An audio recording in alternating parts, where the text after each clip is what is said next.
Hello friends, welcome to సర్వాణి ఆహార delights. ఇవాళ మన స్పెషల్ రెసిపీ వచ్చేసరికి హెల్దీ క్రిస్పీ జొన్న దోశ ఎలా తయారు చేయాలో చూద్దాం. ముందుగా ఒక గ్లాసు మినపగుళ్ళు తీసుకోండి. ఆ మినపగుళ్ళలో కొన్ని మెంతులు వేసుకొని ఒక గిన్నెలోకి వేసుకోండి. ఆ గిన్నెలో వేసుకున్నాక ఒక 3 నుంచి 4 సార్లు బాగా కడుక్కొని ఒక 6 గంటలు పక్కన పెట్టుకోండి. పెట్టుకున్నాక అదే గ్లాస్ తో మనం 3 గ్లాసులు జొన్నలు తీసుకోవాలి. తీసుకున్నాక అవి కూడా బాగా కడిగి ఒక 3-4 సార్లు కడిగి ఒక 5 నుంచి 6 గంటలు పక్కన పెట్టుకోవాలి.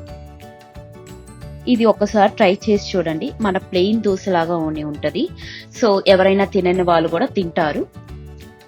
చాలా క్రిస్పీగా, పైన లోపల మెత్తగా, ఎంత ఎమీగా ఉంటది. ఇది వెయిట్ లాస్ వాళ్ళకి గానీ, డయాబెటిక్స్ వాళ్ళకి గానీ చాలా మంచిది. దీంట్లో మనకి ప్రోటీన్ అండ్ ఫైబర్ చాలా ఎక్కువ ఉంటది. సో కడిగి పెట్టుకున్నాక ఒక 5 నుంచి 6 గంటలు అయినాక ఒక గిన్నెలోకి తీసుకొని మొత్తం జొన్నలు, మినపప్పు తీసుకున్నాక గ్రైండర్ ఆన్ చేసుకొని కొన్ని వాటర్ పోసుకొని ఆ మినపగుళ్ళను జొన్నలు వేసేసుకొని బాగా రుబ్బుకోవాలి.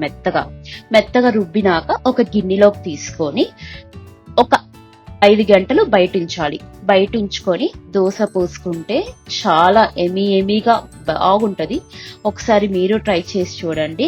పైన క్రిస్పీగా చూడండి, క్రిస్పీగా లోపల మెత్తగా ఎమీగా, హెల్త్ కి కూడా చాలా మంచిది.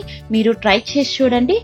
అండ్ నెక్స్ట్ వచ్చేసరికి మీకు రాగి దోశ కూడా ఎలా తయారు చేయాలో మీకు పైన లింక్ పెడుతున్నాను. అది కూడా ఒకసారి ట్రై చేసి చూసి నాకు కామెంట్ బాక్స్ లో మెసేజ్ చేయండి. ఈ వీడియో మీకు నచ్చినట్టయితే లైక్ చేయండి, షేర్ చేయండి మరియు సబ్స్క్రైబ్ చేయండి. Thank you.